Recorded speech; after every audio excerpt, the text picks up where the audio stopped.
people leave a home care company because they don't like their boss, they don't like the scheduler, they weren't treated properly. But more frequently, they leave because they need a certain amount of money to pay their bills. And they come in and they get a schedule, but then they get forgotten about by the schedulers, and they lose a client or lose a couple of shifts, and pretty soon their paycheck doesn't match what they need. You're listening to Home Care Hindsight, the podcast where we talk with home care leaders about the big mistakes they've made and the even bigger lessons they've learned along the way. My name's David Knack, Director of Sales and Partnerships with Ava, and I've built a career on the idea that we learn a whole lot more from our mistakes than from our successes, which is great because I've made a lot of mistakes. I've gotten to know some of the leaders in this industry who have impressive resumes and have earned a lot of respect. So I thought it would be fun, instead of asking them about the great things they've accomplished, to have them tell the story of one of their biggest mistakes they've made and how that mistake changed their thinking and the way they run their business. Before I get into this episode with Stephen Tweed, who is just a dream guest, by the way, just a quick update that we've recently launched with our new name, Zingage. So you've known us as Ava. Our new company name is Zingage. We haven't been sold. We haven't been bought. We are still the same team, committed to the same mission of running a home care agency, managing caregivers a whole lot easier, and make it something that's really fun to do. So expect a whole lot more in terms of announcements and features and all that kind of stuff coming soon. But for now, just know we're the same company that we've been. We're headed in the same direction we've been, but really fast and in some really exciting new ways. Enjoy the show. All right, another episode of the Home Care Hindsight Podcast. This week, very excited for my guest. He was on my big board of people that I would want on this podcast.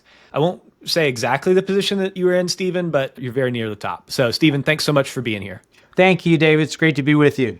Well, I can't imagine there's anybody who's not familiar with you. You're inescapable in this industry. But for people who don't know you, might not be familiar with your work, how would you introduce yourself? Okay. Well, I am Stephen Tweed. I'm the CEO of Leading Home Care, a Tweed Jeffries company, and founder of the Home Care CEO Forum. And we work with owners and CEOs of home care companies in the top 10% of the industry who want to grow their business and to get ready for the future. And as you said, we've been doing this for a long time, and we've watched the industry grow and develop over 3 decades. And it's still exciting to be a part of it. So thank you for having me on your podcast. Yeah. Well, I started working with Ava, the company that makes me able to produce this podcast and buy podcast mics and things, in December of 2023.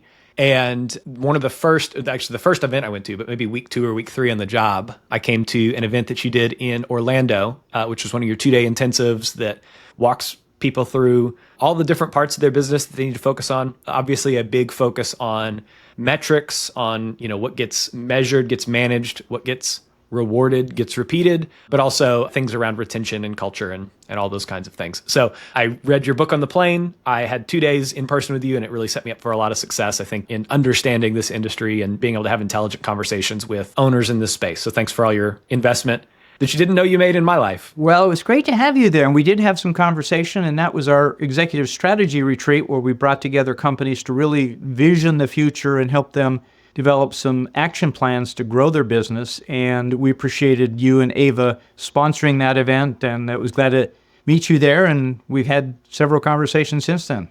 Yeah, absolutely. And you guys have a great group in the Home Care CEO Forum. We're proud to support that as a part of that network. And you guys have really great, thoughtful, forward-thinking owners that we've been fortunate to get to talk with, and some of whom are using Ava and have had a pretty good experience so far. So I get tired of small talk quickly. All I want in life is to just ask, hey, what kind of person are you? And you can't do that in most places, but on a podcast, you're allowed to. And I think, that's the way it happens. So one thing that stands out to me is you have, I think, a lot of interesting trips, vacations, travels that you've taken. So tell me about the last trip that you took. Well, we just got back from Japan. My wife and I flew to Tokyo, visited some family friends, toured the city, and then got on a ship and toured the southern parts of the main island and little stop in Korea. It was a new adventure for us. We had not been to Japan. We were very impressed with the people and the culture and the food, and it was a great experience. And we're into adventure. My wife, Elizabeth Jeffries, is my business partner, and we've been married for 32 years. We merged our 2 businesses 26 years ago. we have one company, but two practices. So you know about me and the work that I do in home care. Elizabeth is a professional speaker and author, and now most of her work is coaching physician leaders in academic medicine. And so we have two different things we do, but we share some thoughts and insights. But one of our principles is, whenever possible, to mix work and play. And so travel is a part of that. And we've been blessed to travel, I think, to 53 countries now. We've been in all 50 states.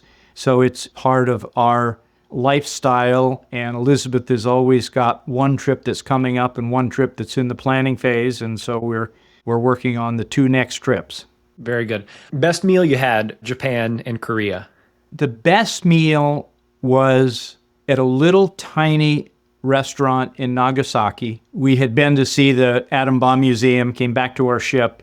There was a little neighborhood across the street, and we walked over there and we went into a coffee shop, and the only person who spoke English was the young man at the cash register. And Elizabeth asked him if he had a recommendation for a restaurant close by.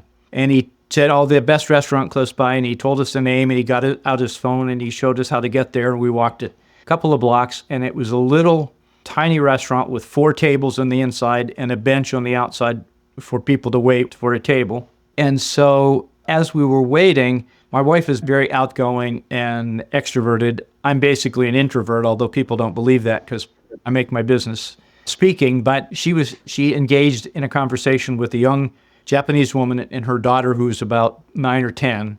And the woman spoke English pretty well. Her daughter was learning English, so they enjoyed the opportunity to practice their English. And so a table for 4 became available, and we said, "Join us and we'll all eat together." And so we had this delightful meal with this young Japanese woman, and she and her husband owned a little hotel on the harbor at Tokyo across from Yokohama. And just an amazing conversation. The food was very good. The service was interesting, but it was that interaction of real Japanese food with real natives of the country in meaningful conversation.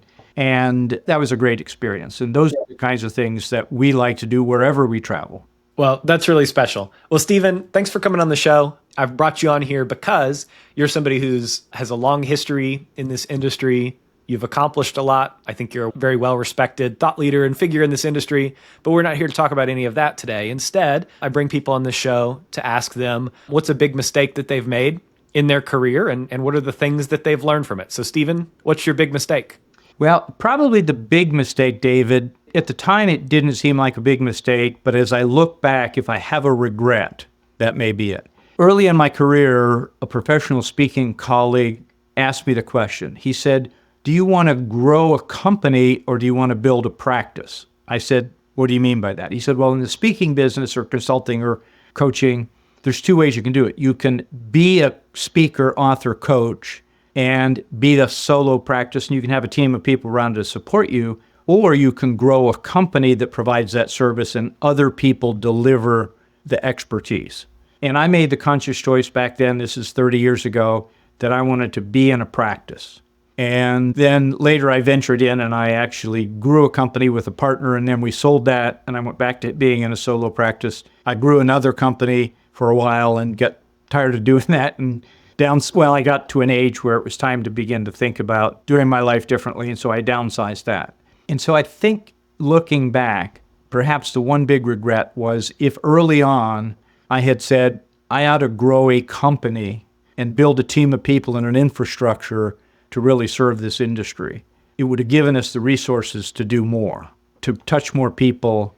And I've also learned from my friends who are owners of significant companies that not only does it give you the opportunity to do more for your customers in your industry and your marketplace, that it gives you the resources to do more for your community, whether it's being involved in charitable activities and making donations, or whether it's political activity or whatever it is having a significant company gives you a resource and it helps you make connections that are very different than if you're running a solo practice. So you can call it a mistake or a regret, but as I look back, I have a couple of friends and colleagues who have built really significant companies, and has enabled them to do some things that we haven't been able to do, both for our industry and for our community. I like that word regret. There's a Dan Pink book called The Power of Regret. And the question is, what is the value the way that regret can be harnessed in a way that's useful, that's productive, rather than just feeling bad about something perpetually. And there's this concept of future regret, which is, as I think about where this could go, as I think about the future, what things could look like, if I have not done this or that, here's the ways in which I'll experience that regret. And so I say that to say, I guess for some of the people who are listening to this podcast, there's an opportunity for them to have some vicarious future regret of what would it feel like 20, 30 years down the road to have not built a company, but instead to have built, I think of it kind of in terminology of solopreneur, of somebody who's kind of in business for themselves, who's self-employed. What would it feel like to do that instead of to build a company? And so can you think of some specific examples of opportunities that might have been available to you had you built a company, but instead because you had a practice, those opportunities didn't present themselves in the same kind of way? Yeah, I've had lots of opportunities because of my connections in the industry. I think there have been bigger opportunities for different connections or to make a bigger impact for the industry as a whole, for the clients that we work with, and in our community, whether, again, my wife and I have been heavily involved in charitable activities and boards of directors in our church. And I've learned from a couple of my friends that having that bigger company, and that's frankly one of the things that we have a conversation with our mastermind members about in our strategic business coaching clients, is I don't necessarily believe that bigger is better, but I do believe that growing a company gives you those resources to make a difference, whether it's for your clients or your caregivers or your office team members or your local community. As a leader of a home care company, you have a big vision, then you have something to work toward, and we can help you get there with some of the things that we have learned. So peel back the curtain a little bit on those conversations. How would somebody start with kind of evaluating their current state? What are some of the kind of tactical steps they can take as it relates to going from a smaller vision of a practice, let's use that terminology, to thinking through how to grow or transition that into being a business or a company that can be, have a greater impact? Well, and maybe what we do, David, is bring it back to our market, which is the home care space, because I see a similar thing there. We know from our research that there are at least 27,000 companies that provide in-home care to older adults. Most of them in America. There's some franchises that have companies offshore, but let's say there's 27,000 companies in the U.S. The median size, we know from the Home Care Pulse benchmarking study, is just over $2 million in annual revenue. So that means there's 13,000 companies under $2 million in revenue and 13,000 over $2 million. And we work with the top 10%. So those are companies from about $3 million up to 30 or 40 million. And so we know companies that somebody started the company in their back bedroom and they grew it and they got to $2 million, which is the median, and they're making a nice income. And some of those folks had other careers. They were a home care aide, they were a nurse, they were a teacher, they were a paramedic, they were whatever. And now they're running a company and their personal income is half again or twice as much as they thought they would ever make. Sure. So they're very happy with their situation. But running a $2 million company is very stressful because you're in the business every day. And so by growing a bigger company where you have a team of people and you focus on growing the team and you become the leader and you're working on the business instead of working in the business, it's a very different mindset, and it enables you to build those resources and have a bigger impact. And back to my personal situation, as a solo practitioner or a solopreneur, as you said, I spent 40 years working in the business. And my friends and colleagues that have multi-million dollar, my best friend has a $150 million company. Well, he sold it to his son-in-law that had $150 million in the dental industry. He had the resources to make an impact in a lot of different ways. We were laughing about regrets, and we were talking about travel. And it made me think, in 1998, a friend of my wife's passed away, and she went to her husband, she went to the visitation, and she came home that evening and she said, well, I was talking to my friend Grace, and her husband Joe had passed away, and she said, well, I have no regrets. We did this and this. If we had 7 kids and traveled the world and had a very successful business. Elizabeth said to me, well, if something happened to me tomorrow, would you have any regrets? And I thought about it. We had been married about 7 or 8 years at that time. And I said, can't think of anything. What about you? She said, yes. She said, if something happened to you, I would regret that you and I never went to Italy together. I think it's the most romantic place. My grandparents came from there. And I said, well, then we better go. And so we started planning this trip. And she wanted to go back to Calabria in the toe of the boot where her grandparents immigrated from. And so we were planning this trip about 18 months out. And one evening at dinner, some very close friends here in Louisville were having dinner together. And Elizabeth is telling them about this trip that she's planning.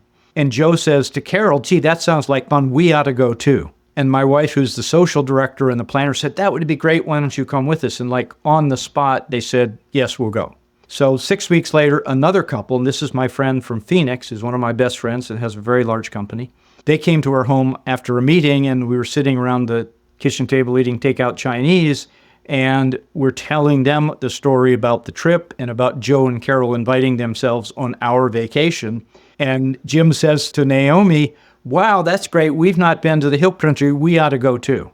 So it ended up, our 2-week trip turned into a 4-week trip. And we were there part of the time by ourselves and went to Calabria and found a little town where Elizabeth's grandparents immigrated from. And then Jim and Naomi met us for a week. And then we met Joe and Carol, and the 6 of us were together. And at the end of the trip, we had had such a great time. They said, this is fabulous. Where are we going next? And we said, well, we don't know about you, but we're going to England and Scotland. Scotland is my heritage. When are we going? 2001. Okay, sign us up. Elizabeth said, well, just give me your credit card and I'll make the plans. And they did, and she did, and so we did England and Scotland, and that triggered 20 years of the 6 of us traveling the world together. And it was a combination of adventure and travel and great food and masterminding because all 6 of us were in a similar business. And we also studied, usually a biblical-based study while we were there, but it had to do with the geography that we were in. And so it was a 20-year adventure of seeing the world with people that we love, studying things that were important, having meaningful conversation. And that was a great adventure and something we didn't regret not doing because we in fact did it. Sure. That's really good. And so to bring it back to growing a company versus being a solopreneur, working in the business versus working on the business, somebody might be listening to this and saying, it would be nice if I could go to Italy for 2 weeks, but I just can't imagine that eventuality because I'm so essential to the health of my business. Right. What are kind of the first 2 or 3 steps, questions, evaluations, things that somebody should do in order to transition towards working on the business rather than in the business? I think the first thing is to have a big vision and to sit down and say, what do I want my business to look like 5 years from now? But maybe more importantly, what do I want my life to look like 5 years from now and 10 years from now? And then how does the business become the vehicle to create the lifestyle that we want? And if my desire is to travel, or if my desire is to have a house at the beach where I can go in the summertime for 3 months, or if I want to spend winters in Florida, how do I craft a company that enables me to do that? And obviously part of that is having a team of people around you who can run the business when you're not there. And it may be that you're not there because you're in Italy for a month, or it may be that you're not there because you're often in a quiet space, thinking, strategizing, working on the business to grow it to the next level. And I think that's the biggest thing I see, the difference between the bigger home care companies and those that are at the median. Companies that are at the median, the owner, CEO is working in the business much of the time. And as you know from your experience, David, it's very stressful when you're in it all the time. I think that's great. And this is good for me to take away too. You know, as you know, I have an infant daughter, and so causes you to think through a lot of like, okay, what is my life going to look like a year or 2 or 3 from now so that I'm able to be in work that I love and be in a company that I'm doing meaningful work, but also have the balance and have work enable the kind of life that you live. I'll sketch out some notes and send them your way for some revisions and some reviews. Well, thanks for sharing about regrets. I think those things are really powerful to think about and evaluate. I next want to transition into talking about something that you think is totally underrated in the home care industry. People don't think about it or talk about it enough, and you think it's way more important than people generally see it to be. Well, that's a great question. When I thought about underrated, I realized that there's a topic that's talked about a lot, but I see a lot of owners and CEOs who want to delegate it rather than dig in and deal with it, and that is caregiver retention. Everybody talks about caregiver recruiting, and they talk about how much money they're spending, and then they talk about the turnover. And of course, from the Home Care Pulse benchmarking study, we know that turnover last year was 79.2%. What most people don't think about, what we also learned from Home Care Pulse, is that about 57% of that turnover happens in the first 90 days. And so what are we doing to retain caregivers, and how do we get owners and CEOs and upper-level leaders in that home care company to get down into the details of focusing on retention? And of course, it starts with recruiting. If you can imagine the recruiting funnel, so we have a funnel, and in the top of the funnel, we're putting high-quality applicants, and then we have a series of filters that we filter out people that aren't a good fit, and out of the bottom of the funnel comes a steady stream of high-quality applicants. So the first step is to put high-quality applicants in the top, and then to have a good filter system so that you filter out the people that don't fit. And what most companies do is they hire anybody who can breathe because they are so desperate for caregiving. And as we have studied 90-day retention, we've identified what I call the 3 big causes of 90-day turnover. The first one is bad hires. And so owners need to get involved, and what they tend to do is delegate to their recruiter, and they see people and they like them, so they hire them, but they weren't a good fit, and then they turn over in the first 90 days. And so it's a steady churn of new applicants who come and go, and a relatively few make it through 90 days, and then they're more likely to make it through a year, and then they're more likely to make it through 3 years. And every company that we talked with has people that have been there for 5 years, but they also have a lot of people that turn over. And so one of the things we're seeing happening is a number of our mastermind members, it's only a few, but we're seeing momentum in this direction, but a number of members have made a conscious decision that said, we're going to shift our culture from a client-first culture to a caregiver-first culture. We're going to put our caregivers first. And you say that to most business people, and they say, no, the customer is always first. The customer is always right. And we're saying, in this case, no, because if we can get high-quality caregivers and keep them, we can get clients. And so if we really want to grow a business, then we need to focus on the whole process of recruiting, selection, onboarding, training, retention, and it starts with high-quality applicants. Then the second piece is what we call the paycheck match. People say, well, it's all about money. And what we found is that people don't leave home care and go to another company for 25 cents an hour. People leave a home care company because they don't like their boss, they don't like the scheduler, they weren't treated properly. But more frequently, they leave because they need a certain amount of money to pay their bills. And they come in and they get a schedule, but then they get forgotten about by the schedulers, and they lose a client or lose a couple of shifts, and pretty soon their paycheck doesn't match what they need. And a lot of companies ask caregivers, how many hours do you want to work? And they say, I want to work 30 hours a week. And then they find that they're only working 25, and they go out and say, how can we get you to work more hours? But we have a different conversation that says, Sally, you said you need to have $500 in your paycheck this week, but you've only worked enough hours to have $400. If you want to have that extra $100 in your paycheck, you're going to need 5 more hours. And to do that, we have a shift available. Would you be willing to work that shift? And so it shapes the conversation very differently. And then the third big problem is engagement.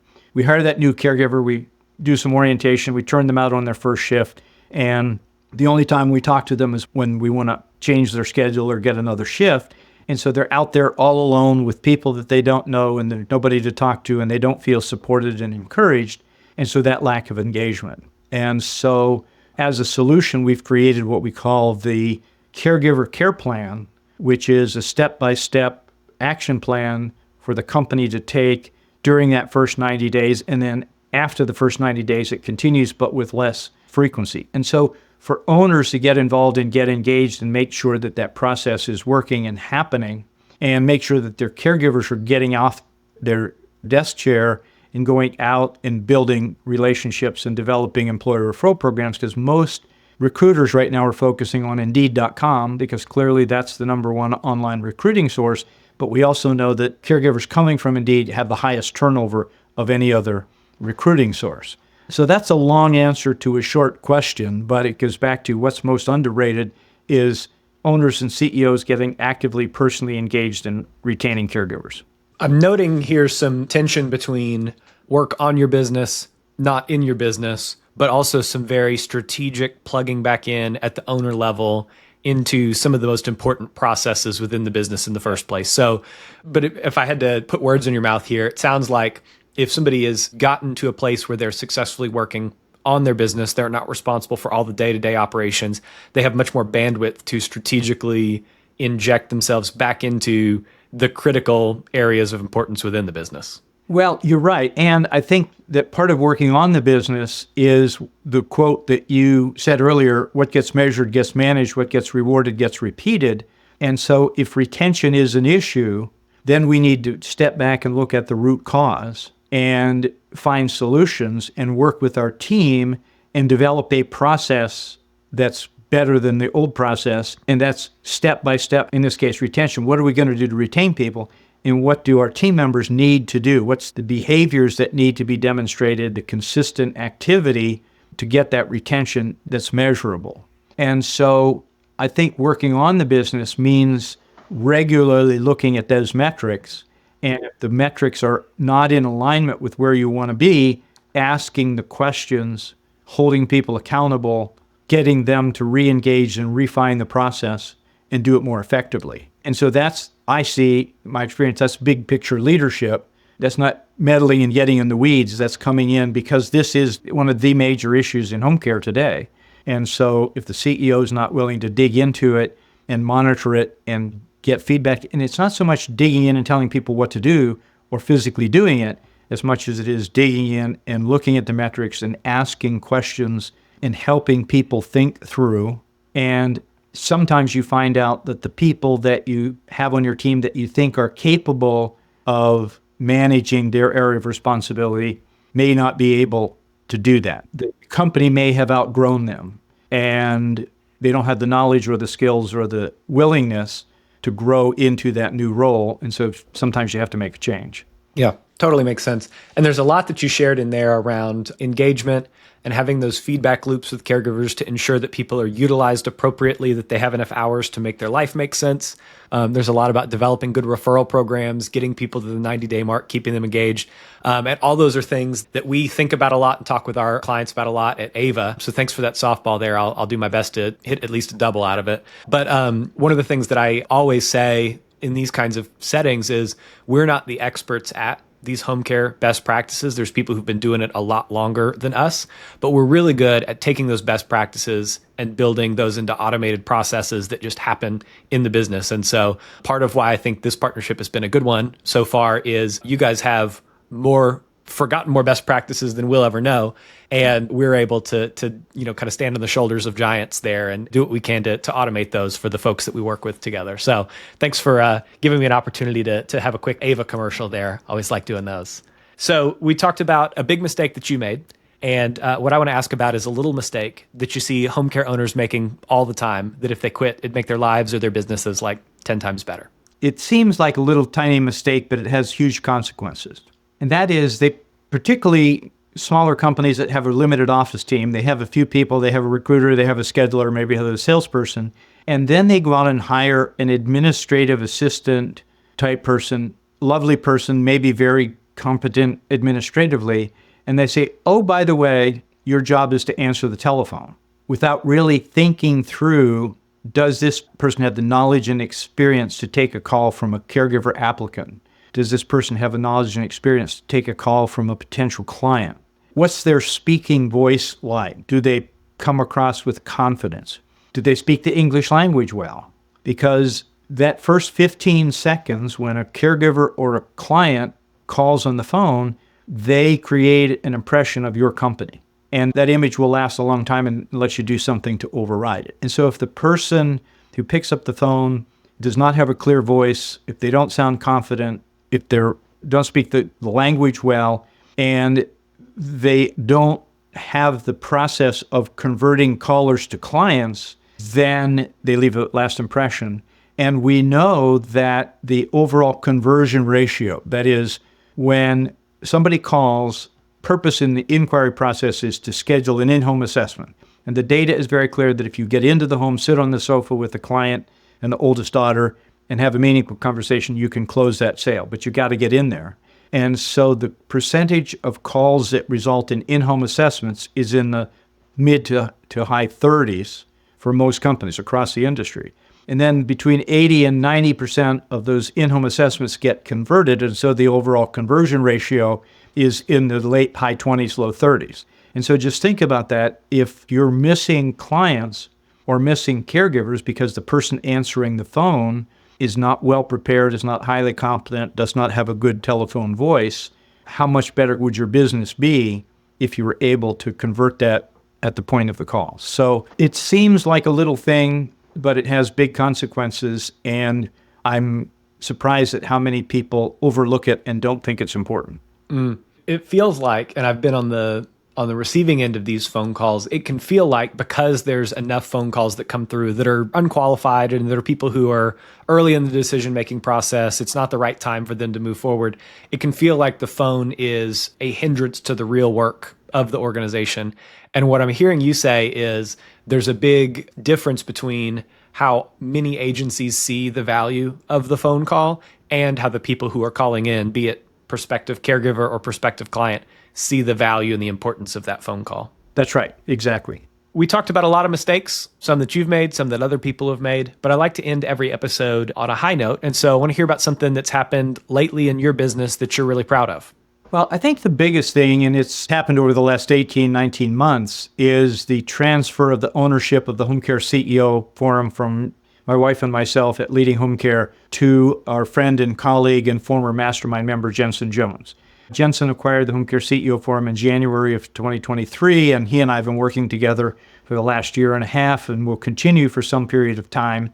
But I feel really good that what we started all the way back in 2012, we had the first mastermind meeting in the home care industry was in February of 2013, and we created back then what we called the $5 million mastermind group.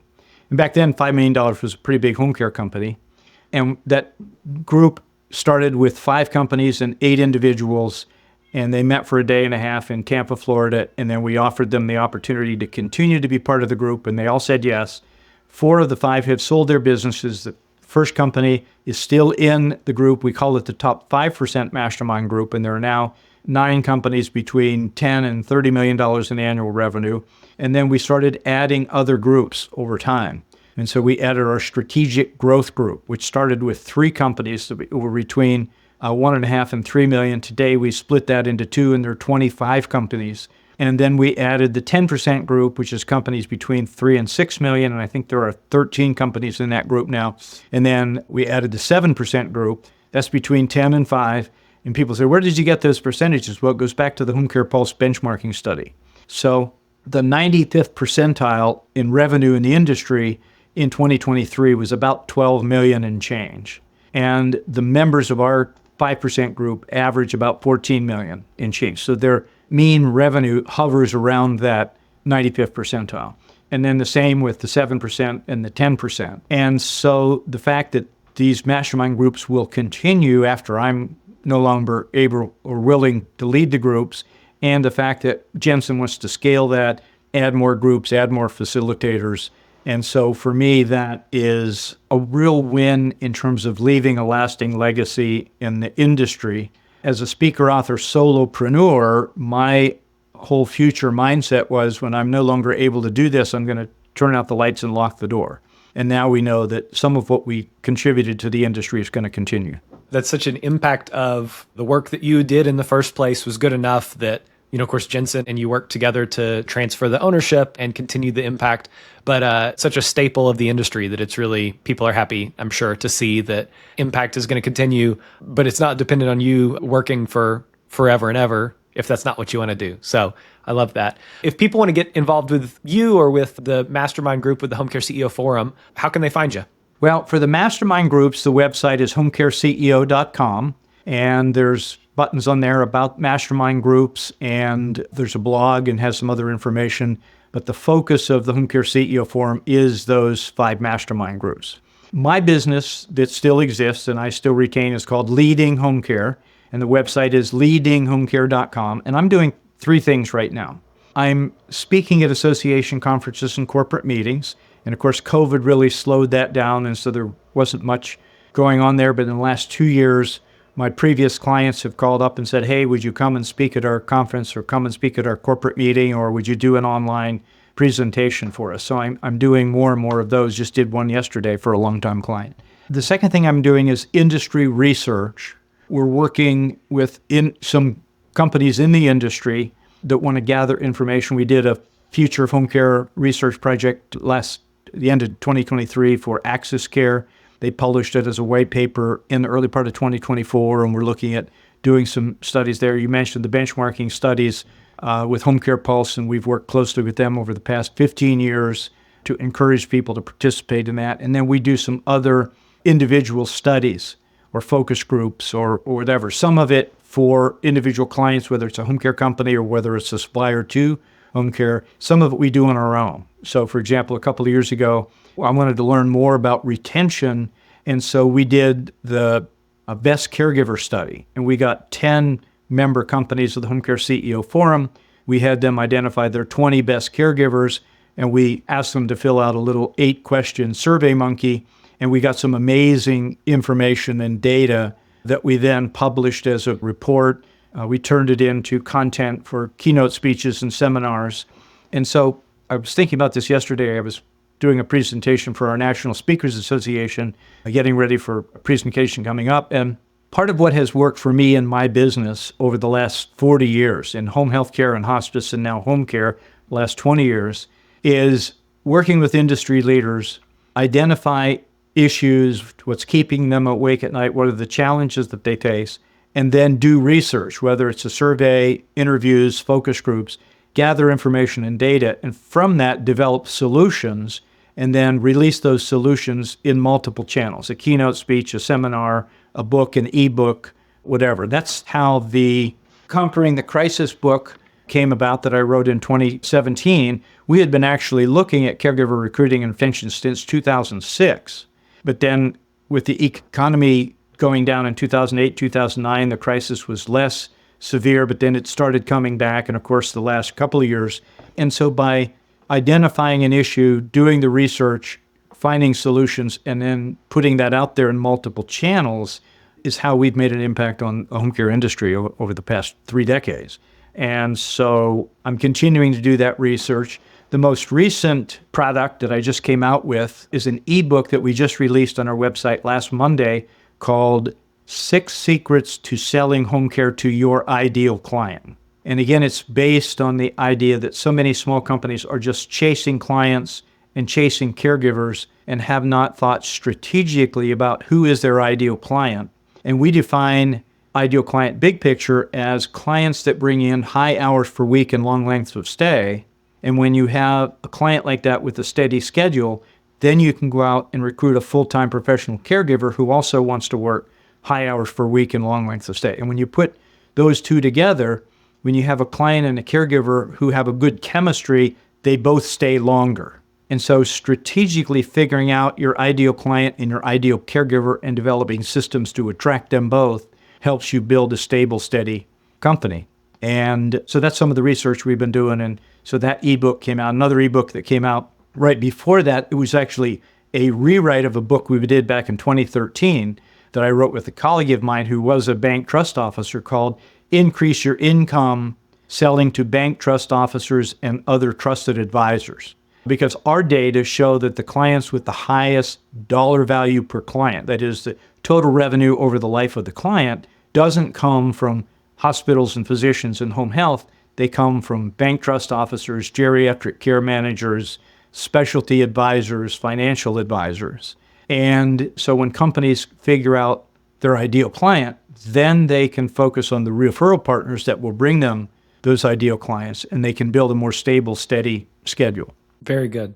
We'll link some of those resources in the show notes. And so if you're listening to this on Spotify or Apple Podcasts, just look in the show notes there and you can get to some of these ebooks and other sorts of resources. Stephen, thanks so much for coming on the show. I am going to transition us to the last segment called Home Care Hot Take now and ask you a couple of questions and give you the opportunity to tell people what you think or get up on your soapbox or whatever the case may be. So what should home care owners do today to future-proof their business? To future-proof their business. I think it's having a clear vision for what they want their business to look like, a strategy to get there, crafting a culture that attracts caregivers and attracts clients, and then to look at the systems that are in their businesses. The leaders in our top tier home care companies have those things in common. They have a huge vision for the future. They have a clear culture. They've defined what makes them distinct in the marketplace, and they're systems thinkers. They have systematized their business, and a system is a combination of process and people. So it's a step-by-step process for whatever. We've identified 12 specific systems. One's recruiting, one's retention, one's sales, one's marketing. So step by step. And then having the people with the knowledge and the skills and the discipline to follow the process and do it the same way every time. So you get repetition and consistency, and that's how you grow the company, and that's how you work on the business instead of in the business. What's one trend you predicted that you were right about? The trend I predicted was consolidation in the industry. For 10 years, I was saying, this is a highly fragmented industry. When's it going to start to consolidate?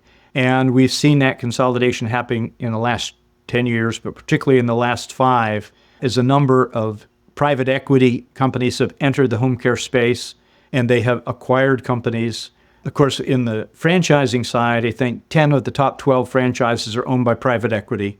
But on the independent home care side, we now have a number of large companies that are owned by private equity group. And before the economic shift and the interest rates and inflation, these companies were acquiring smaller home care companies. And I think we will continue to see that. Interest rates are coming down a little bit. Hopefully inflation is coming down, and we're seeing a little bit more interest and activity in mergers and acquisitions. What is one tweak almost any home care owner could make today or this week to improve the health of their business? I would say building the team of people in their office that are around them, building a high-performance team. And for the owner CEO, it's finding that key person, what I call the chief operating officer. You may not call it that, but you have a CEO and a COO, and then other key people on that team. And again, it's about working on the business instead of in the business. And the more that, and I'm amazed at how many owners get to $6 or $8 million, and then they hire that key person. They said, I should have done this 5 years ago. What innovation in home care will have the largest impact over the next 3 years? We actually did this study that I mentioned for Access Care on the factors affecting the future. And one of the areas we looked at was technology. And AI is, of course, a big buzzword, and I'm expecting everybody to say AI. And actually, there were a couple of other technologies that home care owners told us they thought were going to come into the future. One was remote patient monitoring. And I'm not sure quite where that's going to go yet, but that's what some people have told us about. Tablet-based communication. And of course, AI will come into play in the home care operating system software. What we typically call as scheduling software, but as I'm working with like Access Care, they've shifted the language. Instead of talking about scheduling software, they're talking about operating systems. And it includes scheduling, it includes customer relationship management, it includes applicant tracking, it includes billing. So it's really all of the pieces that you need. And I think that we're going to see continued development of those operating systems that are more user-friendly, that are more functional. One of the big frustrations, as you know, in home care is that owners are operating 4 or 5 different pieces of software that don't talk to each other. And so I think the integration of software or the building of an operating system that does a number of those functions without having to run a separate applicant tracking system or a separate customer relationship management system. Finally, what are you most excited about for the future of this industry? I'm excited about the opportunity to continue to grow and help older people age in place. The data are very clear that older people want to receive their healthcare at home. And the COVID issue really brought that to the forefront because of all the problems that happened in nursing homes. And it scared older adults. They say, I don't want to be in a facility and I want to be in my own home.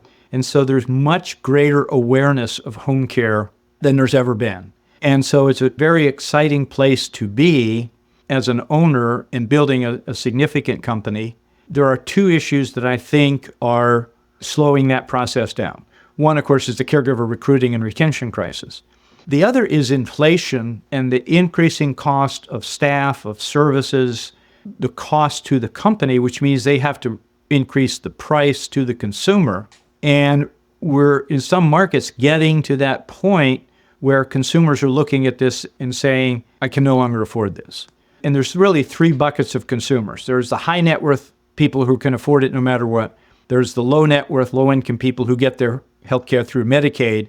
And there's the donut hole in the middle. And since Medicare does not cover in-home personal care, that means that this group in the middle have to pay for it out of pocket, or their long-term care insurance, or their VA benefits. And as the price keeps going up, the hours of service they can afford, or the amount of time that they can afford to pay for service, goes down. And so that's a concern that many of our larger companies have talked about in our mastermind groups, about what will be the impact of the increasing cost to the consumer of home care and our ability to continue to grow the business.